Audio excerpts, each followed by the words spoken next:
So understanding truth claims, it's complex, It can be complex and it can be unknowable too. So the more reality you include or the further you look into the future, the harder it is to tell if something can be actual or true. And so, obviously, if you go way out into the future and you include the most reality possible, or the most reality that you can imagine anyway, that's the hardest probability, possibility to know. So we're faced with this limitation every time we're trying to ascertain truth values. So if your truth that you're trying to define or know if it's actual or not is in the moment, it's with limited factors, is that chair actually there in the room right now at this moment in time in this place?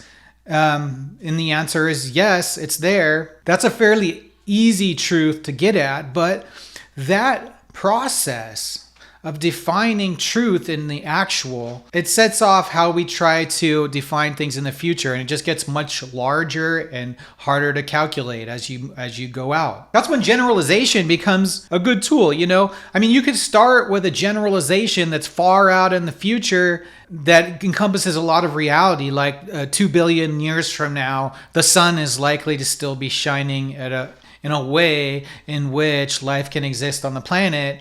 That's a generalization. We could do just pure probability, well, it's very likely because of the amount of time, all the suns that we know about that are this type of sun exist for this amount of time, and the condition of our sun, it's very probable that in 2 billion years from now, life will still be able to be sustained on Earth. Some would say that, like Hume, induction and generalizing is completely useless. And I'd consider that a very radical point of view, because generalization is important for planning. And planning is like one of the things that humans do that separates us from all the rest of the animals on the planet, that we're capable of planning. If you preclude yourself from generalizations, you're going to have a very difficult time coming to resolutions. Just even in your daily life, you're actually hurting yourself, and you're hurting your ability to prudentially create plans that, for all intents and purposes, will function to get us as close as possible to a goal. If you're insisting that you need perfect truths and absolute measurements, or you reject all of it, you're ideologically and not practically trying to create a condition for truth that is unnecessary, and it's pretty much serves you as the individual and your self-worth, your point of view of how you are, a better qualifier than most, but you're only hurting yourself. Loosening up a little bit is necessary to create the situation by which we make many small movements towards a larger goal of precision in a larger sense in difficult situations that are a long time in the future or encompass the most reality. So you've got to compile these things, is what I'm saying. And if you don't allow yourself the tool of generalization, you're just creating problems for yourself, and you're precluding your own success. We don't have to start over each situation. A lot of the times truth is situational, but not everything about the situation is something that is new, because the majority of life is determined or based on previous contingency. So there's a very small part of it that is the particularity of this situation. That's how detectives are able to, work out what happens in situations with clues, because typically this happens and typically that happens, because these situations are not exactly new. Very little of what we do is new. It's in a new place, in a new time, and that's the extent of its particularity. And then there may be some mastermind geniuses that manage to do things differently in some cases. But for the most part, our reality is mundane and repeatable. We don't have to start over from scratch every time we face a situation. We can use what has happened in the past to understand quickly what's likely in this situation. And I believe that's abduction too, abduction. And I don't understand is hate towards induction, that, drawing generalizations from particulars on the ground.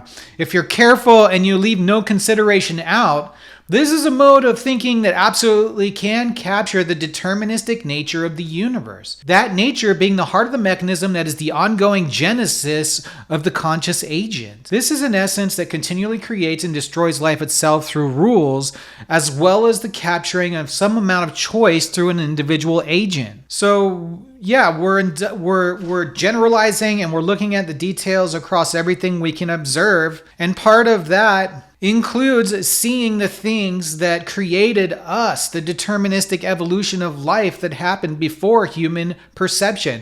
We're all part of contingencies that happened before perception emerged as an evolutionary tool.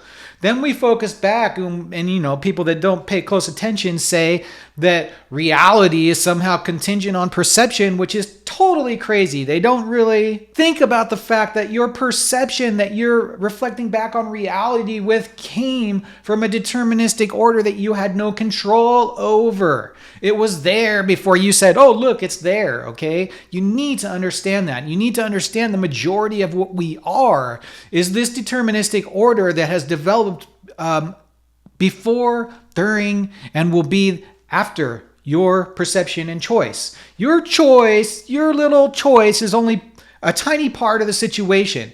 So therefore, blaming people for terrible things that happen, or blaming people and telling them they need absolution. Absolution from what? We're trapped in a situation that we have no control over. Yes, we can manipulate it this way or that way, sort of like driving a car. And in certain moments, we have more freedom than other moments.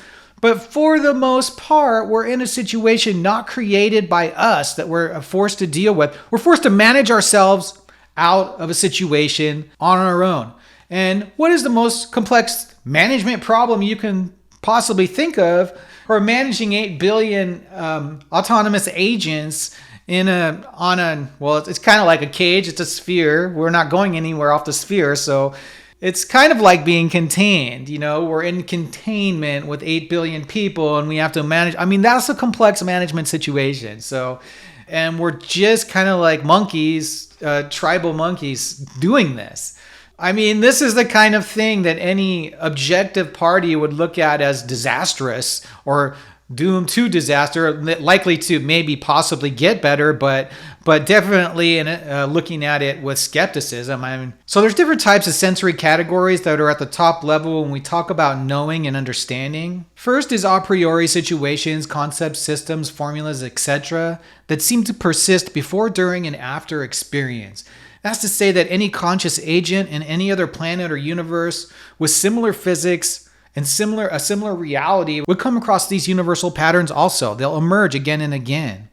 Conclusions can be made without direct measurements through description of observations that can be done by anybody. So many want to insist that's not enough to call something knowledge, but it is. Does it meet some fabricated notion of perfection some insist on? Nothing ever does. Things can be seen, described through language, and predicted through probability. That's a fact, and everybody who can't deal with that needs to snap out of it. A priori deterministic orders exist. A posteriori is everything that requires conscious experience to validate. Some will say that even a priori truths have to be validated a posteriori. That's not wrong, but it's sort of not right either. For a priori patterns, all we're doing is describing them with language. They are what they are without language. In other words, some processes and patterns exist as they are without our feeble description of them. So a posteriori knowledge should be something like grass is green. That's a safe go-to because we know colors are fabricated in the mind. So as far as we know, colors aren't really a thing without life. Sure, light still refracts off materials and objects with different wavelengths, but the perception and identification of color is certainly dependent upon perception after experience. I reviewed a paper on a priori justification and knowledge from the Stanford Encyclopedia of Philosophy. Here's the link. You guys can check the sources if you want. They're pretty interesting. It's pretty deep, maybe deeper than you want to go. There's other elements in this video. It's not solely from the paper. First, I'm going to go over the types of evidence categories because I think that adds to a better understanding of why knowledge and understanding get functionally close enough to the deterministic aspects of reality itself to get a real feel for actual truth. truth as the actual. So types of evidence: empirical or sensory. Empirical evidence is gathered through direct observation, measurement, or experience. It includes anything seen, heard, touched, or recorded with instruments like thermometers or telescopes. It forms the foundation of scientific and investigative inquiry as it links theory to the observable world and enables reproducibility and verification. Testimonial or reported evidence. Testimonial evidence comes from the spoken or written reports of witnesses, experts, or individuals. Its strength depends on the credibility of the source, memory, accuracy, and potential bias in reporting. Documentary evidence. This includes written or otherwise recorded materials, contracts, logs, data tables, research papers, emails, etc. It often supports other forms of evidence by providing verifiable records of actions, events, or decisions over time. Inferential or logical evidence. Inferential evidence relies on reasoning rather than direct observation. It's used to connect the dots between known facts, such as deducing guilt from circumstantial clues. In philosophy and science, it's used to draw conclusions from premises. Strength depends on the soundness and validity of the logic employed. A priori, or conceptual evidence. A priori evidence is independent of experience. It involves logic, math, or definitions, truths known by reason alone. In philosophy, it's used to analyze concepts and argue principles without needing empirical support. It often grounds theoretical frameworks before observation enters. Expert or authority-based evidence. This relies on specialized knowledge from a trusted source. An expert witness, peer-reviewed journal, or technical advisory board lends weight to claims. It's not evidence in itself, but supports the interpretation of data. Validity depends on the expert's qualifications, consensus, and lack of conflict of interest. Key points about a priori justification. A priori versus a posteriori. A priori is justified without experience. 2 + 2 = 4. A posteriori is justified by experience. Grass is green. Some necessary truths like math and logic are considered a priori truths. Some contingent truths that are not always true, but are situational, might also be known as a priori. Some contingent truths contain things that have happened before the situation has developed. Like reality has to exist before this truth about reality can happen. So a lot of truths are conditional, where it's only a part of that truth is particular to the moment. So some of it's a priori, and some of it's a posteriori. So the truth is a combination of both, and we just don't talk about that much, but that's the reality of truth, that some of it will happen, some of what it contains happens before experience, and some of it after. Guys, most of it, a lot of life happens before we ever even come to a position to make choices about things. So when I say green is an a posteriori perception, that's really just the isolated outcome of the mind fabricating green in the end.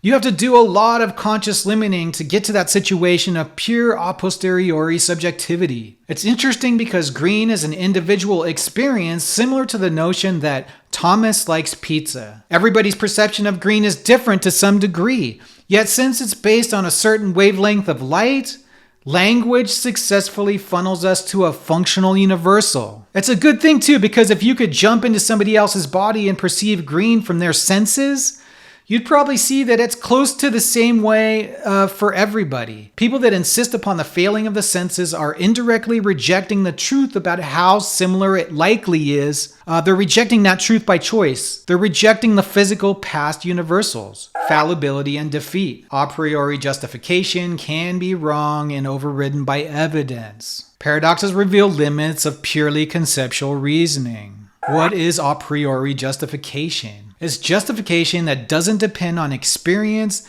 beyond what's needed to understand the concepts involved. Rational intuitions or intellectual insights are common sources. Are these intuitions reliable? Do they really count as evidence? I mean, it's a complex question. Do intuitions provide evidence? Some argue yes, they present themselves as necessarily true. Others are skeptical. Intuitions can be unreliable, biased, or based on cultural framing. They can be based on illusions and delusions too, because people really pile on their imagination sometimes into their real world, pretending that imagination is the same as reality. Challenges and alternatives. Experimental philosophy shows that intuitions vary by culture, mood, and framing. Naturalized epistemologists argue that we should treat knowledge and justification as natural kinds and study them scientifically. Pragmatists focus on which beliefs help us achieve epistemic goals, like having more true beliefs. Just be sure that you stick to the fact that when there's an apple on the table, you say there's an apple on the table.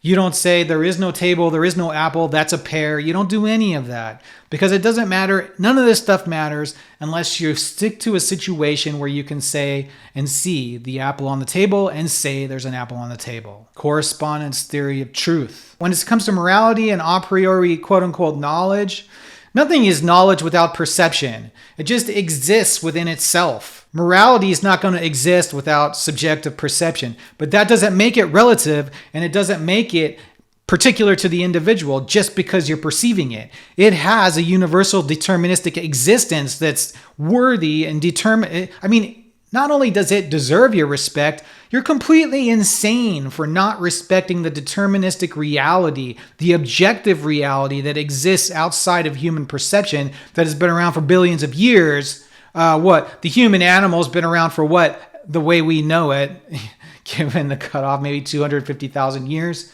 Okay, but the universe has been around for billions of years, and our deterministic evolution is programmed or ingrained in the larger system. So what you are is effectively 99% determined, and everyone's focused on validating a massive deterministic reality with their tiny little view of what it is.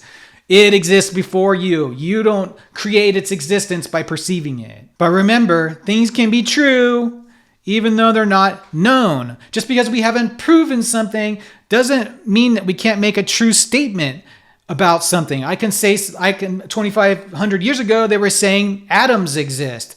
They were correct. So the statement 2,500 years ago, atoms exist, was true, but it was not known. Now, we know it, and it's true, okay? So things can be true, but not known. And you guys know this lens. I think Rumsfeld put it out there, actually, of all people. Known knowns, known unknowns, unknown knowns, unknown unknowns. Concepts and definitions and categories can be known and true. They can be thought of as true but still be false. There's plenty to learn that can be measured and has yet to be discovered. There's plenty that we will never be able to measure but still offer some repeatability that we can latch onto with description. Someone can say there's a multiverse with very limited evidence. In the moment, we don't really know if it's true or not. In that moment, there's an actual. If the multiverse is actually existent, then the statement there about the multiverse is true but not known. We have to understand this to prevent scientism. Scientism is the problem that people think nothing is true unless it's proven. Just because some things can't necessarily be measured and proven doesn't mean that it's not true and actual. And it says more about the power of a statement to capture reality. It's important to make those distinctions in your thinking. Something can be true but not known. If you guys like this kind of philosophical subject matter, help us out by liking the video and subscribing to the channel.